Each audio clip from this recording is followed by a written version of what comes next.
আজকে পুলিশ মন্ত্রী সম্পূর্ণরূপে ব্যর্থ। এই দায়িত্ব সরকারকে নিতে হবে। যে রকমভাবে দুর্বৃত্তদের এইরকম অত্যাচার চলছে, যেরকম গত রাত্রে যে ঘটনা ঘটিয়েছে, শিহরিত হচ্ছে। ভিডিও আমরা দেখার পরে শিহরিত হচ্ছে। পুলিশের ভূমিকা নিয়ে প্রশ্ন থেকে যাচ্ছে।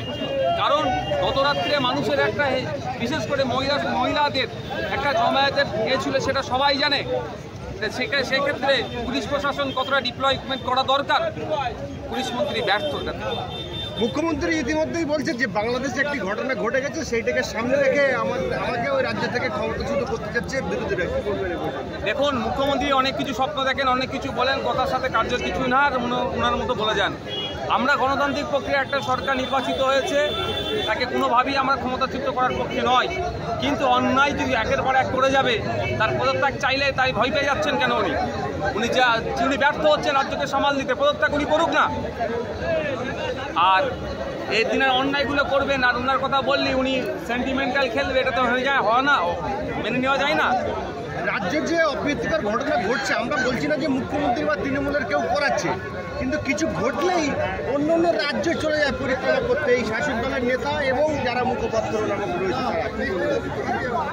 কেরলে ভয়াবহ ভূমিধস হয়েছে, সেখানে গিয়েছে, অবশ্যই যাওয়া দরকার। মণিপুরে যেতে চেয়েছিল, সেখানে যেয়ে পৌঁছাতে পারেনি হয়তো। ঠিক ভিন্ন রাজ্যে যায়। আমাদের রাজ্যে যেগুলো হয়, আবু সিদ্দিক হালদারকে খুন করলো পুলিশ কাস্টডিতে, মানে পুলিশের মারা গিয়েছে, এটা তার পরিবারের অভিযোগ।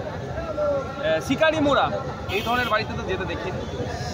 বা প্রথমেই ওই আপনার আরজি করে আমার বোনের সাথে যার সাথে অন্যায় হয়েছে, তার বাড়িতে তো যেতে দেখলাম না। পরে সামাল দেওয়ার জন্য যাচ্ছে। আরজিকর কাণ্ডে সিবিআই তদন্তে মুখ্যমন্ত্রী নির্দেশ দিচ্ছেন, কিন্তু এদিকে আনিস খান এবং অন্য ক্ষেত্রে কেন না? হয়তো ততক্ষণ হয়তো সেন্ট্রালের সাথে সেই অর্থে বিজেপি সরকারের সাথে সম্পর্ক তৈরি হয়নি, এখন ভালো সম্পর্ক হয়ে গেছে। তবে একটা কথা বলবো, আমরা চাই জুডিশিয়াল ইনকোয়ারি। যদিও হাইকোর্টের মনিটরিংয়ে হবে শুনছি, তাহলে সিবিআইয়েরও সাকসেস রেট নিয়ে অনেক প্রশ্ন আছে। 5ই জুলাই মেদিনীপুরে একটা ছেলেকে জেলে পিটিয়ে মারা হয়েছে, অভিযোগ জেলার বিরুদ্ধে। তার মাও কলকাতা হাইকোর্টে এসে কান্নাকাটি করছে। কি বলবেন? এই ধরনের ঘটনা প্রায় ঘটে যাচ্ছে। রাজ্য পুলিশ এর একটা অংশ এই কাজে নিয়োজিত আছে। গত বছরে বারাইপুর পুলিশ ডিস্ট্রিক্টের আন্ডারে 4 জনকে পিটিয়ে মারার অভিযোগ আছে। 2জন পুলিশ কাস্টাডিতে, 2জন জেল কাস্টাডিতে। কিন্তু দুঃখের বিষয়, যারা এই কাজে যুক্ত, সিআইডির হাতে মমতা ব্যানার্জি তুলে দিয়েছিল দায়িত্বটা। মানুষের নিরাপত্তা দেওয়ার দায়িত্ব পুলিশের।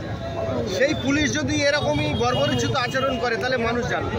সেটাই ধিক্কার জানাচ্ছি। পুলিশের যে অংশটা এই ধরনের অন্যায় করছে, তাদেরকে ধিক্কার জানাচ্ছি। যে অংশ